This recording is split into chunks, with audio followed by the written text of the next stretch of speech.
और स्पंज करना होगा madam. Yes, it is deleted. Thank you, ma'am.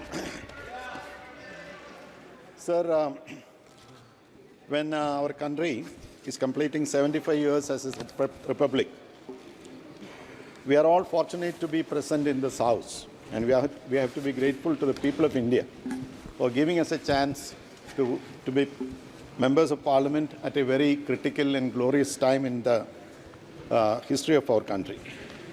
Sir, the President, in her address, has mentioned several things about what the government is doing for the agriculture sector.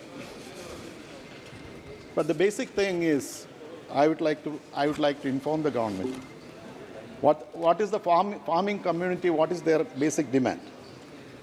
Sir, the farmers are again on an agitational path, and they are demanding not all these fancy things, but a legal framework for minimum support price. But the government, ever since the India dispensation came to power, the Honorable Prime Minister has been promising that the government will give the farmers the C2 plus 50% formula, MSP, that has been recommended by the Swaminathan Commission. But so far the government has not done anything about it. So in the first farmers' agitation, almost 700 farmers gave their lives, and now also the agitation is going on. But the government has prevented the farmers to enter the capital. So who are we to prevent the farmers of this country who feed the country to enter the capital? Sir, the saint poet Tiruvalluvar, he had said, and I am quoting, so Ududundu Valvore Valvo, Mattallam Toludundu Pinchelbavo. So the farmer who till the land should be hailed. That is what Tiruvalluvar said. Instead of hailing them, we are despising them, we are just ignoring them, and we are not giving any consideration to the basic demands of the farming community of this country. Sir, I would like to quote one issue, sir. So my constituency in Kerala, Kottayam, is known as the rubber capital of India. The rubber farmers of this country has been reeling under price fall for the past 12 years. But the government did not invoke the basic safeguard duty when there is large-scale imports to control the unabated large-scale imports of natural rubber. It's very good that the Commerce Minister is here. Sir, under Article 19(1)(a) of GATT 1994, if there is large-scale import of a particular commodity, and if it affects the economic situation of a particular area, also if it affects the income of the cultivating or a particular section, we can invoke Article 19 under the WTO regime. The government always says that we are under the WTO dispensation, so we can't do anything about imports. But there is a particular provision saying that if there is income fall, if there is job loss, the government is rightfully the government can invoke this particular section. The government of India has not done anything about it.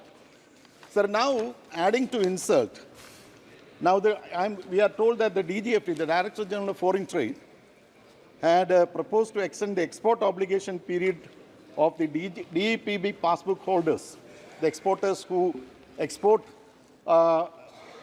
goods like natural rubber and make value-added products and then re-export it.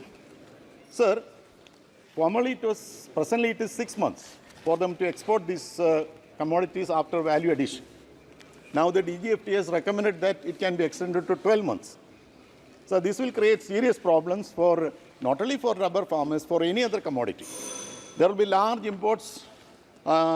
These imports are done under duty-free. And sir, this will create a glut in the market, and this will cause price fall. I don't have to tell the Honorable Commerce Minister. So it is going to affect 1.2 million farmers, rubber farmers of our country. 1 minute. Yes, sir. I will conclude within 1 minute. 1 minute.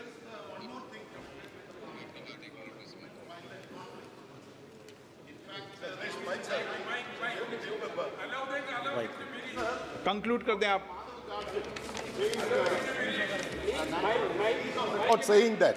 Conclude कर दें आप. He is on record saying that India is the only country where you can't touch the wild animal, even if it attacks and kill you, if it destroys your crop. World over, there are rules prohibiting this. See, sir, there is well-known scientific studies saying that in a particular forest area there is this thing called carrying capacity, and if wild animals exceed the carrying capacity, they have to be culled and removed. India is the only country where it is not done. The poor farmers, the poor people who live in the forest fringes, they are being left to the mercy of wild animals. Every day, wild animals are killing people, destroying crops. Nothing is being done by the central government. Professor Madhav Gadgil himself has, in fact, he has recommended that the Wildlife Protection Act should be scrapped. We don't say that. We only say that the particular provisions has to be amended, and there has to be a mechanism to cull these wild animals who destroys crops and also kill people. Sir, I am concluding, sir.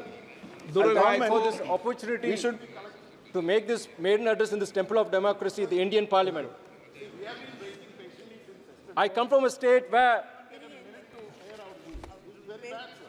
Sir, in this house, I have to tell you, this so-called one member... Could you just please finish?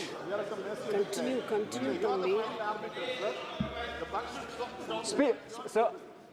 Speaker, I thank you for this opportunity.